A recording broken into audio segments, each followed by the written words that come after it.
Creo que esa cosa me escuchó, me sintió, porque a pesar de la distancia volteó a verme y corrió de vuelta hacia mi dirección. Te juro que vi exactamente lo mismo que narraste. La sonrisa tierna, pero con dientes negros. Esa cosa miraba directamente hacia la ventana donde yo estaba, con el mismo gesto que escribiste en tu historia.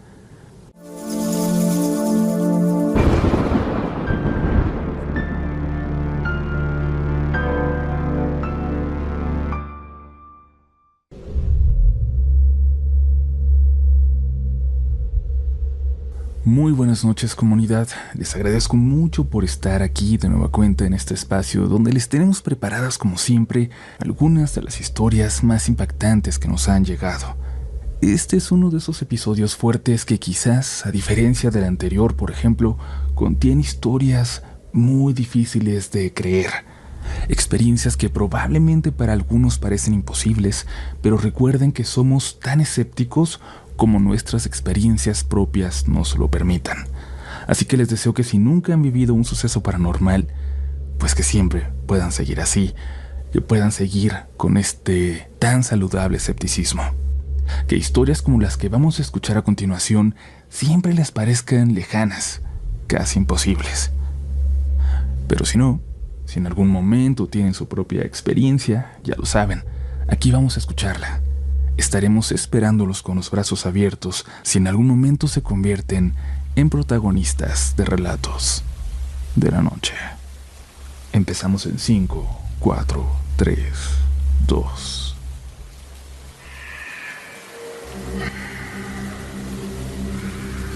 Me llamo Jorge. Hola. No hubiera creído nunca que una de tus historias fuera a tocarme de esta forma alguna vez. Tengo varias anécdotas de encuentros paranormales, pero la verdad siempre he controlado mis emociones respecto a eso. Sin embargo, esa historia de la mujer que dijo ser un ángel en la gasolinera, la señora que parecía vestir un traje de humano, de piel y corría raro, creo yo haberla visto a muy temprana edad, cuando tenía casi 5 o 6 años, y creo que tal vez por eso no la recordaba conscientemente. Recuerdo una noche de esas en las que me gustaba dormir en la ventana de mi casa. Sí, en la ventana. Era una reja que quedaba flotante hacia afuera de la casa, donde yo colocaba unas cobijas y una almohada, y me gustaba dormir allí algunas noches. Una de esas madrugadas vi algo corriendo de la misma manera rara que narraste, con la misma suciedad y con la piel floja como si no fuera propia. Ya dormido, algo casi instintivo me despertó y alcancé a ver a esa cosa corriendo pasando enfrente de mi casa. Me medio incorporé para ver qué era y ese fue mi error. Creo que esa cosa me escuchó, me sintió, porque a pesar de la distancia volteó a verme y corrió de vuelta hacia mi dirección. Yo me lancé de la ventana al suelo, pero la curiosidad infantil me hizo buscar un pequeño espejo de mano y colocarlo de tal manera que pudiera ver hacia la calle. Te juro, les juro, que vi exactamente lo mismo que narraste. La sonrisa tierna, pero con dientes negros. Esa cosa miraba directamente hacia la ventana donde yo estaba, con el mismo gesto que escribiste en tu historia. Ya no vivo en ese lugar. Hace muchos años me mudé. Ese sitio, honestamente, es un pueblo muy rural, pero tranquilo. Lo extraño es que justo venía caminando hacia donde vivo ahora, escuchando tu historia, cuando casi pierdo el equilibrio al momento de que ese recuerdo perdido volvió a mi mente. Las piernas me temblaban y tuve que sentarme un momento para reponer valentía. Solo recordar esa mirada me quebró. Y tú la pusiste muy definidamente en mi cabeza de vuelta. Lo más raro de todo es que yo no soy de México, soy de Venezuela. Pero te puedo jurar que eso es exactamente lo mismo que yo vi.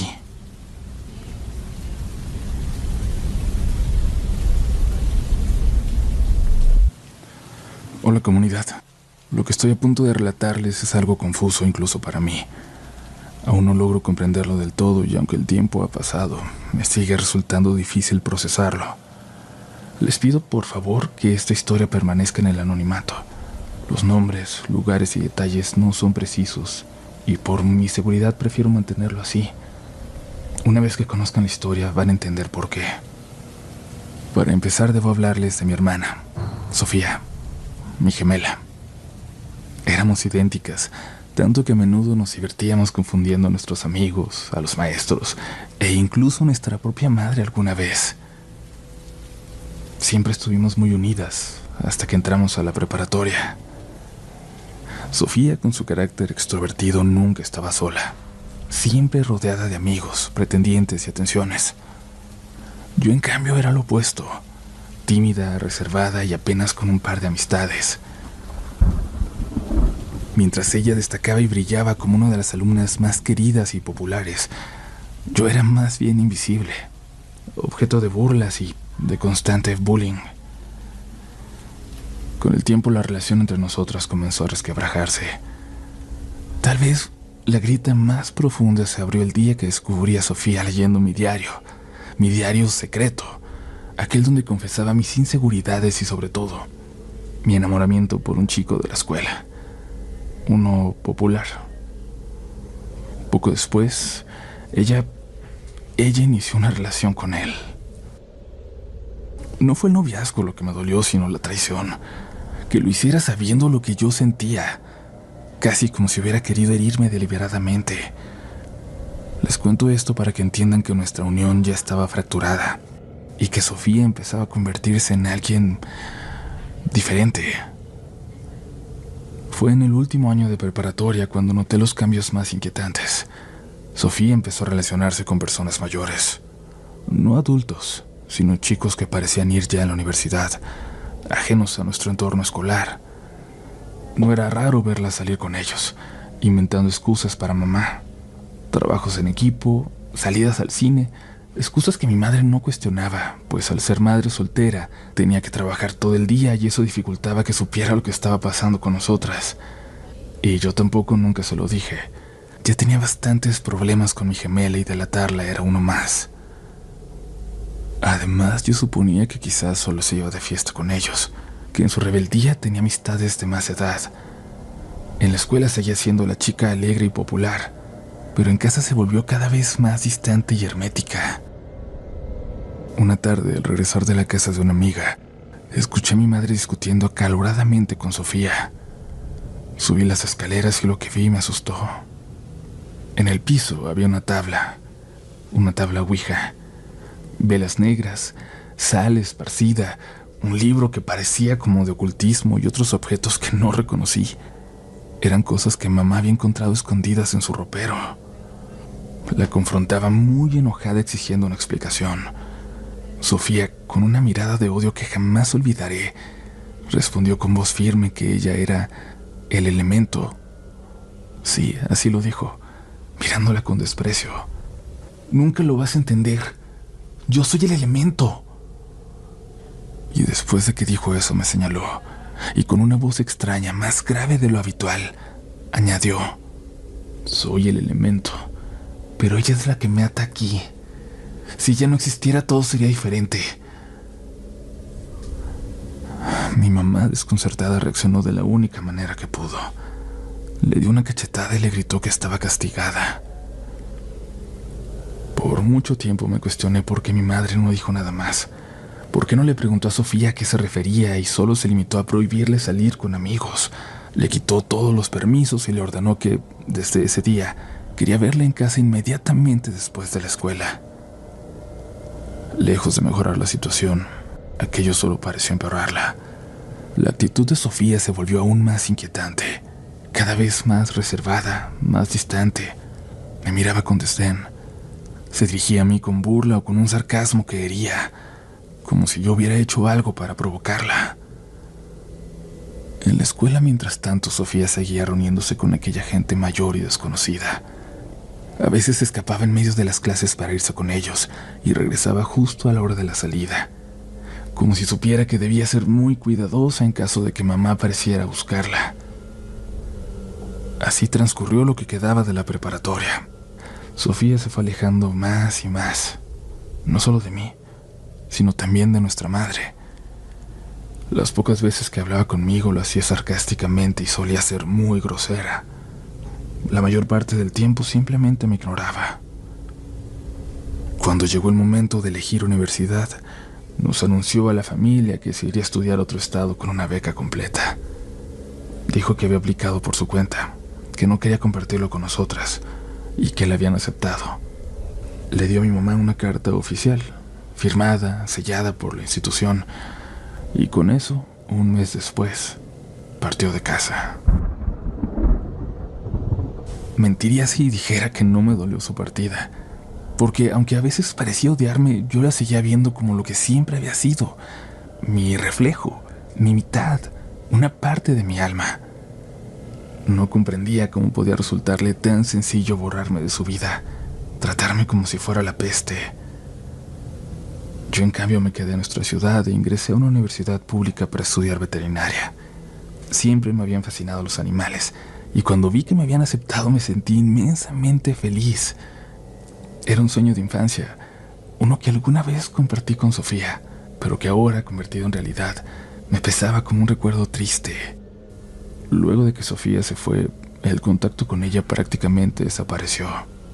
A veces llamaba a mi mamá y platicaba con ella, y yo sabía de ella a través de lo que mi mamá me contaba, pero nada más. Algo que también ocurrió fue que, a raíz de su partida, empecé a tener sueños en donde veía a Sofía parada en medio de un claro, con un vestido transparente. Se hincaba con los puños cerrados contra un piso lleno de símbolos y murmuraba palabras que yo no entendía, que apenas alcanzaba a escuchar. El sueño era raro porque al ver esa imagen sabía que no era yo, que era Sofía, y que yo más bien era una especie de espectadora. Despertaba siempre cuando, de repente, ella se levantaba y corría hacia mí con los ojos totalmente en blanco. Era una imagen terrible que siempre me causaba mucho miedo, que me hacía despertar gritando. Con el tiempo mis sueños con Sofía se hicieron muy recurrentes. Siempre era lo mismo. Ella en medio del claro, rodeada de símbolos dibujados en la tierra con algo oscuro, hincada, murmurando palabras en un idioma que yo no entendía. Con el tiempo entendí, y no me pregunten cómo, que no era que yo soñara con ella, sino que estaba viendo lo que ella hacía en otra parte. Era como si una ventana invisible me dejara espiar, o peor aún, como si ella me obligara a presenciarlo. Era algo así como un desdoblamiento que ella me imponía, al que me obligaba. Así pasaron algunos meses más, entre que no dormía bien por las pesadillas, la universidad y algunas otras cosas como la reciente ruptura con un novio. Emocional y físicamente me sentía muy cansada, agotada. Desde que Sofía se fue yo había bajado mucho de peso. Vivía constantemente deprimida, ansiosa, y los recientes hechos no ayudaban para nada.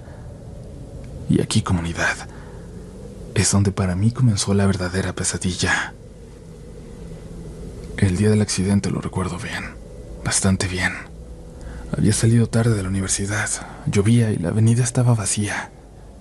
Recuerdo ir escuchando una canción muy popular en ese entonces cuando, de repente, hubo una interferencia en la música. Una voz que al principio era tenue, pero que luego se hizo evidente, muy evidente. Una voz distorsionada, al parecer masculina, que decía mi nombre entre la canción. Sonia, Sonia, Sonia, Sonia. Por alguna razón el aire empezó a faltarme y de repente, junto a la avenida, vi a Sofía, parada en la banqueta, observándome directamente mientras pasaba. Fue un segundo, un momento. No pude verla bien porque pasé rápido con el auto, pero era ella. La reconocería en cualquier lado. Avancé nerviosa pensando que quizás había sido una trampa de mi mente, cuando de repente más adelante ahí estaba otra vez, parada en la banqueta, solo viéndome de nuevo. La pasé nuevamente, aunque esta vez decidí frenar de golpe y poner en reversa el auto. Ese fue mi error. En mi ansiedad por regresar y comprobar que era ella y no una visión, no me fijé que al frenar quedé justo en el cruce de una avenida. Lo último que recuerdo es el sonido del claxon de una camioneta que me chocó, y en ese instante, todo negro. Silencio. Mis oídos zumbando. No recuerdo mucho más por bastante tiempo. Caí en coma. Sí, comunidad. Yo estuve en coma por más de un mes. Pero no fue descanso ni vacío. Yo recuerdo que estaba atrapada en un lugar donde el tiempo no existía, donde había sombras que me rodeaban y donde esa misma voz masculina repetía mi nombre.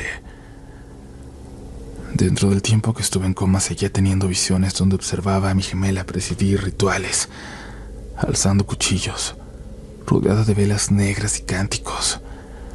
Yo siempre estaba en el centro, inmóvil, como si mi propio cuerpo hubiera sido entregado. Sentía cómo me iba apagando, como si la vida se me escapara poco a poco. A veces el escenario cambiaba y veía a mi gemela en una especie de iglesia, con un vestido negro, de rodillas, rezando a figuras que no eran santos, a figuras que tenían cuernos grandes y deformados, mientras yo sentía que algo me jalaba desde adentro, como si quisieran arrancarme el alma a tirones. Y ahí, entre esas sombras, entre todas las visiones que tenía, lograba escucharla. Eres el precio. Eres mi ofrenda. Eres el precio. Eres mi ofrenda. Después supe que los médicos ya habían perdido la esperanza conmigo. Mi mamá desesperada buscó especialistas, estudios, tratamientos alternativos. Nada le ofrecía una respuesta. Aunque nunca fue una mujer estrictamente religiosa, en ese tiempo se aferró a la capilla del hospital. Se pasaba horas ahí, rezando, llorando, preguntándole a Dios por qué tenía que vivir aquello. Me confesó que pedía no solo por mí, sino también por Sofía, que nunca se presentó a verme, a acompañarla a pesar de sus súplicas. Ese abandono también las desgarraba, una hija ausente y la otra agonizando. Fue en una de esas visitas cuando algo extraño ocurrió. La capilla quedó en silencio absoluto, un silencio no incómodo, sino tranquilizador. Mi madre lloraba en la última fila cuando escuchó pasos. No eran firmes, sino dificultosos, lentos. Sintió como alguien que parecía siempre haber estado en esa capilla se sentaba a su lado. Una mujer desconocida, de aspecto de lo más común, pero con una mirada especial, intensa. Con voz muy baja le dijo: «Tu hija no está enferma». Alguien muy cercano a ella la entregó. Hay un vínculo que la sostiene aquí, pero no por mucho tiempo. Mi madre debería haberse asustado, pero no lo hizo. Algo dentro de ella, una certeza que no supo explicar, le gritó que debía confiar, que ese encuentro no era casualidad, que si quería verme despertar tenía que poner atención, obedecer. La mujer le entregó un pequeño amuleto, un saquito de tela oscura, relleno con hierbas secas, un hilo rojo y algo que parecía polvo de hueso. Le indicó colocarlo debajo de mi almohada y esperar. Esa noche, la desconocida llegó al hospital sin que nadie la detuviera. Entró como si fuera parte de mi familia. Cerró la puerta de mi habitación con seguro y desplegó lo que, para cualquiera, hubiera parecido una herejía, pero que mi madre presenció con mucha expectativa y con fe. Encendió 3 velas en las esquinas, dibujó un círculo de sal y ceniza alrededor de mi cama y colocó un cuenco con agua en el suelo, al que pronto dejó caer unas gotas de sangre, de su propia sangre. Comenzó a murmurar palabras que mi mamá no recuerda, pues ella rezaba en silencio sosteniendo un rosario. Aunque temblaba, aunque se veía extraño para ella, algo en el ambiente, algo en esa habitación le decía que ese ritual no era oscuridad, sino la única forma de salvarme. Yo, dentro de mi sueño, lo sentí. Algo cambió en mis pesadillas, como si un viento invisible y violento barriera la maldad que me ahogaba. La voz masculina que se hacía mi nombre comenzó a quebrarse, a escucharse cada vez más lejos, y un zumbido me atravesó los oídos, acompañado de un ardor en el pecho, como si mi corazón recordara de golpe que debía latir. Vi a Sofía de rodillas frente a mí, sus ojos desorbitados, la boca torcida en un grito de furia. Extendía sus manos como garras, desesperada para aferrarse a mí, pero la sustancia oscura que me aprisionaba se disolvía poco a poco, como humo. La última vez que vi a mi gemela fue ahí, con la rabia en su rostro, una rabia que no era humana. Sentí un tirón violento en mi estómago, como si una cuerda invisible se rompiera dentro de mí. Mi cuerpo pesaba, pero al mismo tiempo una fuerza cálida que no provenía de mí me empujaba hacia arriba, me obligaba a soltar lo que me retenía. Recuerdo que Sofía gritó mi nombre una última vez, un alarido que pronto se ahogó. Y justo en ese momento, el aire entró en mis pulmones como un golpe. Sentí dolor, frío, el peso de mi cuerpo real. No sé cuánto tiempo pasó, pero sé que un rato después de ese ritual, abrí los ojos. Los médicos lo llamaron un milagro, pero después mi mamá me contó todo. Alguien había querido entregarme como un pago a una deidad, y aunque yo lo intuía, no quería aceptarlo. No quería creer que Sofía fuera capaz de algo así. Mi hermana, mi otra mitad. Pasaron días en los que no supimos nada de ella. Sus llamadas habían cesado hacía semanas. Sus mensajes ya habían desaparecido. Mi madre, temiendo lo peor, decidió ir a buscarla. Me cuenta que cuando abrió la puerta de su departamento, un hedor horrible la golpeó de inmediato. Entró a la vivienda y caminó hacia la habitación, solo para encontrarse con su mayor pesadilla. Sofía yacía en el suelo, sin vida, con el rostro pálido y una expresión que mi mamá describe como dolorosa. La posición de su cuerpo, con los brazos extendidos y con las manos abiertas hacia el techo, hacia arriba. Y también era muy aterrador el entorno. Las paredes estaban cubiertas de símbolos extraños pintados con rojo. Sobre la mesa y en el suelo, velas.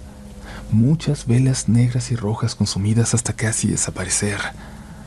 Figuras talladas en madera, figuras con ojos vacíos, otras con formas distorsionadas. Libros abiertos con escritos ilegibles, amuletos colgando de los muebles, entre ellos cadenas y pequeños fragmentos de huesos. Todo el ambiente estaba cargado, muy pesado. Según las autoridades, fue un suicidio. No hallaron signos de violencia externa, ni evidencia de otra persona ahí. Entre sus pertenencias hallaron algo que nos dejó atónitas y que añadió más dolor a la situación. Sofía nunca fue a la universidad, como nos dijo. Entre sus papeles, sus apuntes y bitácoras extrañas se encontraron todo. Su pertenencia a un culto, los rituales, las promesas que había hecho y lo más desolador, que yo había sido ofrecida como parte de un pacto. Cada línea confirmaba lo que mis pesadillas habían insinuado durante meses. El accidente, mi coma, todo había sido parte de un plan, parte de algo que ya estaba escrito.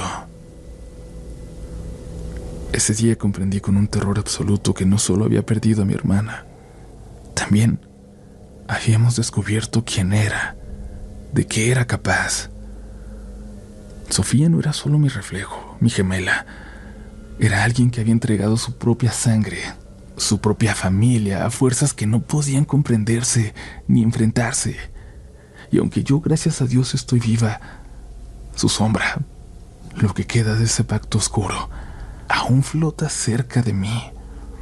Aún puedo sentirlo. El día de su entierro hizo mucho frío a pesar de que era pleno verano. El día de su entierro hubo mucho frío a pesar de que era pleno verano. La verdad, comunidad, es que a pesar del dolor que atravesábamos como familia, yo todavía tenía muchas dudas. Todavía quería saber. Y las dudas días después se resolvieron. Un día, mientras platicábamos en la cocina, alguien llamó a la puerta. Era la misma señora que había guiado a mi mamá durante mi coma. Mi madre se alegró de verla. Quería que yo la conociera. La invitó a pasar e inevitablemente el tema de Sofía salió en la conversación. La señora, la bruja buena, o no sé cómo llamarle, me miró fijamente con sus ojos oscuros, penetrantes, y con voz firme me dijo: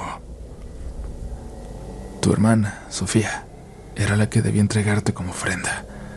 Todo estaba planeado. Los rituales, los símbolos, el accidente, todo era para sellar el pacto. Pero algo impidió que el pago se llevara a cabo. La deidad con la que hizo el pacto no tolera retrasos ni excusas. Por eso ella pagó en tu lugar. Sofía ya no está viva porque la entidad la reclamó. Tú sobreviviste porque tu vínculo con la vida y tu fuerza bloquearon el sacrificio. Nada más. No fue el ritual que yo hice. Eso simplemente ayudó a que pudieras volver. Pero esa fuerza ahí estuvo siempre. En ti. Desde entonces, comunidad, a veces siento a Sofía. A veces siento a Sofía aquí conmigo, muy cerca. Es como si al entender lo que hizo, ella estuviera más presente. No está siempre aquí y es cada vez menos. Pero cuando ocurre, siento un frío muy extraño. Me da mucho miedo. A veces, al pasar frente a un espejo, creo ver un parpadeo en mis ojos que no hice yo. Siento que a veces es ella, observándome a través de ellos. En las noches silenciosas, cuando me acuesto y cierro los ojos, regreso a aquel claro. La veo hincada, murmurando palabras u oraciones que no entiendo, con los puños contra la tierra. Y por un instante siento que no hay distancia entre nosotras, que somos una misma. A veces un olor a hierbas quemadas invade mi habitación, o escucho un susurro apenas audible diciendo mi nombre. Como todos los gemelos, mi hermana y yo estamos y estaremos unidas para siempre. Sé que la volveré a ver, y eso me aterra.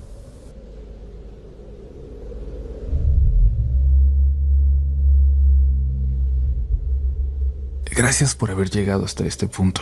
Y como sigues escuchando, es momento de recordarte que deberías estar suscrito a este espacio.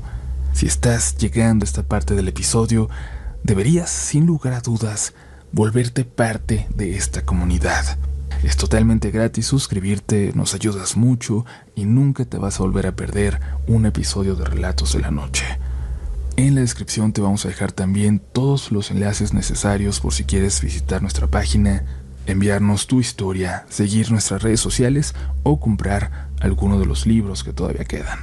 Gracias por casi haberlos agotado en todas partes. Nunca pensamos en llegar a más de 50,000 libros vendidos, la verdad. Si encuentran alguno, cómprenlo, y si ya no hay, pues busquen a quien se lo pueden pedir prestado. Y por favor, déjenos su opinión. Continuamos con una historia más esta noche.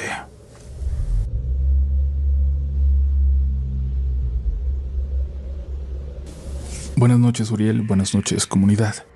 Espero que se encuentren bien. No sé si me vayan a creer lo siguiente o me tomen de loco, o piensen que lo estoy inventando. Pero de igual manera se los voy a contar.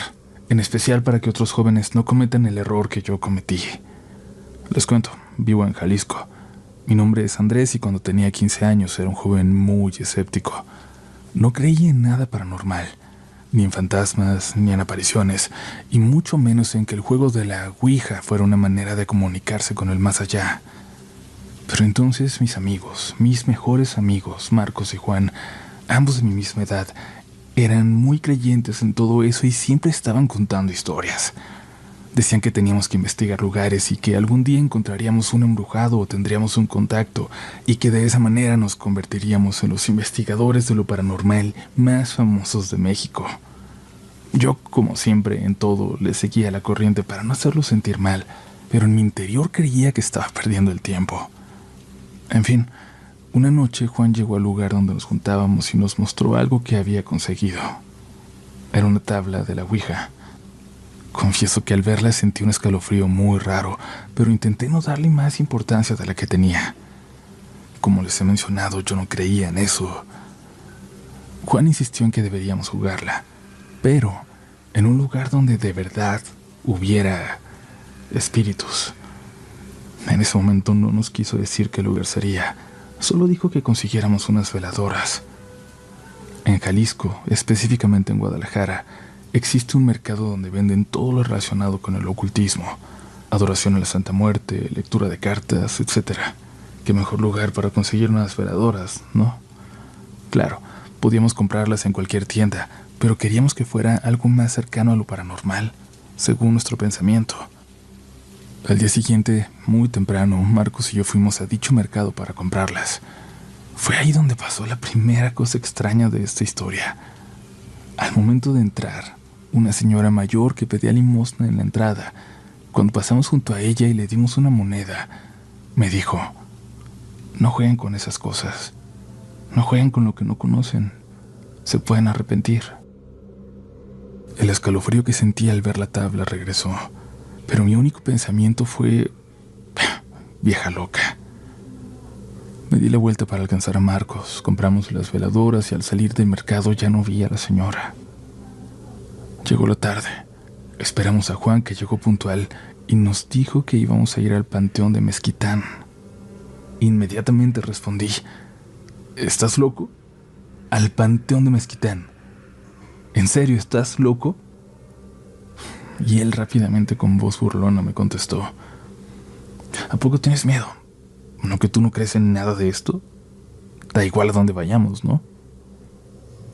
Bueno, pues vamos, pensé. ¿Qué puede ser diferente de jugarla en un panteón si en realidad lo paranormal no existe? Llegamos a ese panteón, un lugar que de día impone respeto, pero de noche es otro mundo. Las paredes altas cubiertas de enredaderas, las esculturas de ángeles y vírgenes con los rostros desgastados por el tiempo. Todo contribuía a crear una atmósfera de misterio y melancolía. Cabe destacar que el panteón aún estaba abierto. Ingresamos y estuvimos rondando entre las tumbas, leyendo nombres y fechas grabadas en las lápidas. Era como viajar en el tiempo, imaginando las vidas de aquellas personas que descansaban bajo tierra. De pronto notamos que el sol comenzaba a ocultarse y que los empleados del panteón se preparaban para cerrar. Nos escondimos detrás de unos mausoleos grandes para que el guardia de seguridad no nos viera y no nos sacara. Esperamos más de media hora, solamente escuchando el eco de nuestros propios corazones y los sonidos nocturnos de la ciudad que se colaban desde lejos, hasta que cayó la noche. Solo se veía la luz débil del camino principal. Claro que sentí un poco de miedo, debo confesarlo, pero no iba a dar pie a que Juan y Marcos se burlaran de mí. No de nuevo. La gente siempre se burla de los escépticos a la más mínima señal de miedo. ¿Lo ha notado? Como si no tuvieran derecho a sentirlo. Fuimos hasta una tumba muy antigua, una de esas que parecen abandonadas por sus familiares. La lápida estaba cubierta de musgo y líquenes, y la cruz de hierro oxidada se inclinaba hacia un lado a punto de caer. Ahí Juan encendió las veladoras, creando un círculo de luz parpadeante alrededor. El aroma a cera quemada se mezclaba con el olor a la tierra húmeda, a flores marchitas, con el olor de panteón. Colocamos la tabla sobre la tumba, con cuidado de no mover las flores secas que la adornaban. Nos pidió que tomáramos la aguja los tres, sintiendo el frío del metal en nuestros dedos, e indicó simplemente saludar. No recuerdo bien el ritual y qué bueno, pero sí recuerdo que hice una pregunta. ¿Hay alguien en este lugar con quien podamos platicar, que nos quiera decir algo? La primera vez no sucedió nada. Me reí e incluso les dije: ya ven, nada más vinimos a perder el tiempo hasta acá. Les dije que esto no existe. Pero volví a preguntar: ¿hay alguien aquí que nos quiera decir algo? ¿Hay alguien aquí que se quiera comunicar con nosotros? ¿Recuerdan que les dije que no quería que pensaran que estaba loco? ¿Recuerdan que les dije al inicio de este relato que sucedía algo que no me iban a creer? Lo decía por lo siguiente, porque después de hacer esa pregunta, hubo respuesta, pero no vino de la tabla. Aquí estoy. Se escuchó una voz que, les juro, salía de dentro de la tumba. En ese momento los tres nos levantamos de golpe, tirando las veladoras y la tabla al suelo sin importarnos, y salimos corriendo despavoridos hacia el camino principal. Corrimos hacia la primera barda detrás de la puerta principal, tropezando con lápidas y esquivando cruces. Al llegar a la barda buscamos un punto donde las tumbas estuvieran pegadas para escalar más fácil. Lo encontramos y brincamos los tres, con la adrenalina a tope, pero era como si algo nos jalara hacia abajo, como si una fuerza invisible no nos dejara salir. Era un peso muy fuerte, una sensación de que algo terrible estaba a punto de suceder. Saltamos a la calle sin mirar atrás. Yo brinqué primero, sintiendo el asfalto frío bajo mis manos cuando caí. Detrás venía Marcos con la respiración agitada y los ojos llenos de terror. Y por último saltó Juan. Yo corrí, Marcos detrás de mí, cuando de pronto me gritó que me esperara, que Juan no venía con nosotros. Tomamos valor y regresamos al panteón. Al acercarnos vimos a Juan tirado sobre la banqueta, inconsciente. Estaba pálido y tenía los ojos cerrados, como si estuviera dormido muy profundamente. Recuerdo cómo me temblaban las manos cuando le llamamos a nuestros papás. Nos dijeron que llamáramos a una ambulancia, que iban en camino. La ambulancia llegó pronto, con las sirenas llorando esa noche. El hospital civil estaba muy cerca de ese panteón. Con el corazón en la garganta vimos cómo ponían a Juan en una camilla. Nos preguntaron qué había pasado. Dijimos simplemente que estábamos jugando dentro del panteón. No queríamos contar lo que habíamos escuchado y mucho menos lo que estábamos haciendo. Pensamos que de por sí nos íbamos a meter en problemas. Si supieran realmente qué estábamos haciendo ahí, hubiera sido todavía peor. Juan cayó con la cabeza. Ese golpe le provocó pérdida de memoria temporal. No recordaba nada de lo sucedido. Y a nosotros tampoco nos recordaba. Sus papás nos echaban la culpa, así que para nada nos dejaron verlo. Pasaron los días y aunque todo parecía volver a la normalidad poco a poco, nosotros no podíamos olvidar lo sucedido.